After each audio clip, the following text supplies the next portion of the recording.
आज बात करते हैं एक ऐसे गांव की जहां एक कुआं सिर्फ पानी नहीं, मौत बांट रहा था।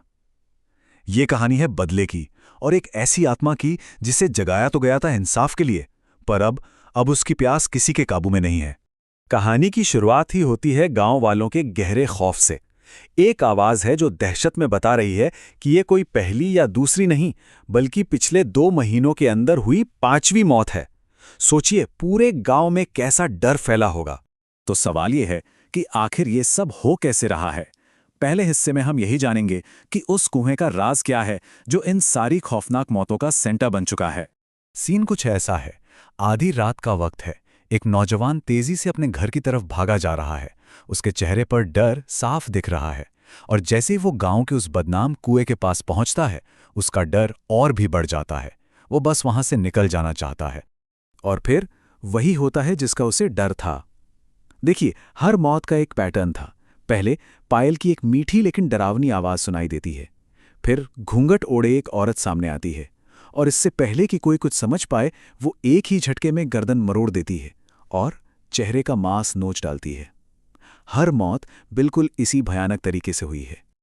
अब गांव वाले तो बेचारे परेशान। उन्हें समझ ही नहीं आ रहा था कि ये क्या हो रहा है।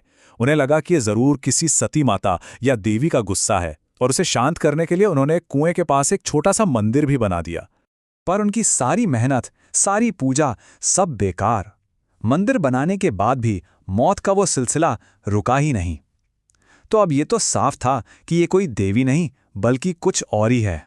तो अब सबसे बड़ा सवाल यही खड़ा होता है, आखिर ये आत्मा थी कौन और क्यों वो एक के बाद एक लोगों को इतनी बेरहमी से मार रही थी? इसका जवाब हमें कहानी के अगले हिस्से में मिलेगा।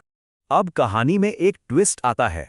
ये सिर्फ एक भूत की कहानी नहीं, बल्कि एक बहन के बदले की दास्तान है। तो चलिए थोड़ा पीछे चलते हैं। ये सब शुरू हुआ था 4 महीने पहले, जब मंजू नाम की एक लड़की की कुएं में डूबने से मौत हो गई थी। उसकी बहन माया को यकीन था कि ये एक हत्या है, और बदला लेने के लिए 3 महीने पहले उसने एक तांत्रिक विधि से मंजू की आत्मा को जगाया, और उसी के बाद हुई पहली हत्या। और आज ये बदला एक बेकाबू खूनी खेल बन चुका है। सवाल ये है कि माया ने ये किया कैसे? उसने आधी रात को उसी कुएं पर जाकर एक यज्ञ कुंड जलाया, अपना खून चढ़ाया, एक मुर्गे की बलि दी, और फिर मंत्रों से अपनी बहन की आत्मा को जगाया, और उसे सिर्फ एक सीधा सा आदेश दिया, जाओ और उन लोगों को खत्म कर दो जो तुम्हारी मौत के जिम्मेदार हैं। तो माया ये बदला किससे लेना चाहती थी? उसके निशाने पर थे 2 लोग, मंजू के देवर मंगल और राजेश। माया का मानना था कि यही दोनों उसकी बहन की मौत के असली गुनहगार हैं। और आत्मा ने अपना काम शुरू कर दिया।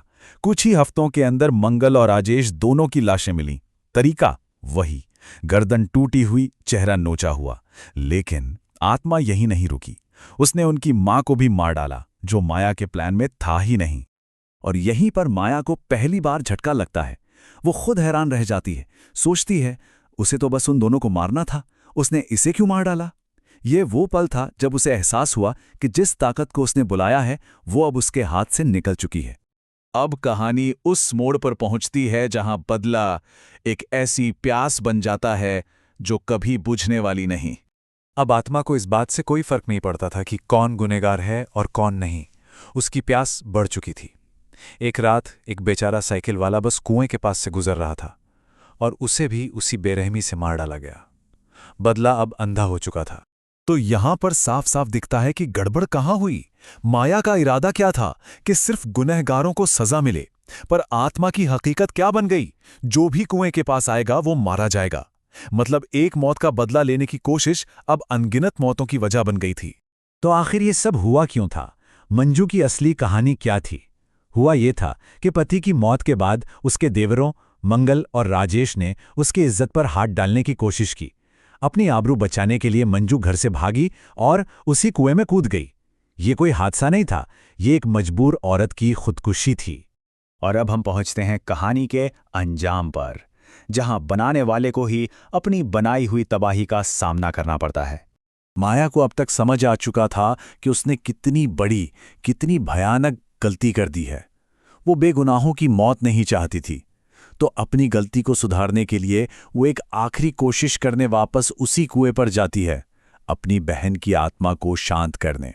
पर अब बहुत देर हो चुकी थी। माया आत्मा से मिन्नतें करती है, तुम्हें शांत होना होगा। उससे याद दिलाती है कि वो उसकी छूटी बहन है। पर वो आत्मा अब मंजू नहीं रही थी। वो तो बस एक खूनी ताकत बन चुकी थी जो किसी को नहीं पहचानती। और उसने अपनी ही बहन माया पर हमला कर दिया। और कहानी का अंत होता है एक वीरान, खाली पड़े गांव के साथ। डर के मारे सब लोग वो गांव छोड़ के भाग चुके हैं। लेकिन कहते हैं वो घूंघट वाली आत्मा आज भी वहीं भटकती है, अपनी कभी न बुझने वाली प्यास के साथ।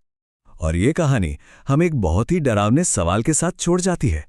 क्या बदला लेने के लिए जगाई गई आत्मा अपनी हदें भूल जाती है? क्या मौत के बाद आत्मा सच में किसी की सगी नहीं होती?